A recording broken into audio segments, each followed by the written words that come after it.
வெங்காயம் தோல் உரித்து நீளமாக நறுக்கி வச்சுருக்கிறேன். ஒரு 3 டீஸ்பூன் அளவுக்கு. 2 பச்சை மிளகாய். இதை வதக்காமலே இதில் சேர்த்துருவேன். இது வதக்காமல் சேர்க்குறப்போ இதில் இருக்கிற ஃப்ளேவரே ரொம்ப ரொம்ப வித்தியாசமாக ரொம்ப நல்லாயிருக்கும். திரும்ப நம்ம தக்காளி வதக்கிறப்போ 2 பச்சை மிளகாய் வதக்குவோம். இதில் பாசிப்பருப்போட 2 பச்சை மிளகாய் அப்படியே பச்சையாக வெங்காயமும் பச்சை மிளகாயும் சேர்த்துருக்குறேன். இது மூடி குக்கரையும் மூடி வெயிட் போட்டு நல்லா ஒரு 4-5 சவுண்டு கூட வரலாம். பாசிப்பருப்பு நல்லா குழைவாக வேகணும். குக்கர் ஒரு 5 விசிலுக்கு மேலேயே வர வச்சுருந்தேன். இப்போ ஓப்பன் பண்ணி பார்க்கலாம்.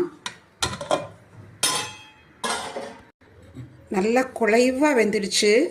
அந்த வெங்காயம், பச்சை வெங்காயமும் பச்சை மிளகாயும் அந்த ஃப்ளேவர் நல்லா அட்டகாசமாக இருக்குது. இப்போ இதை எடுத்து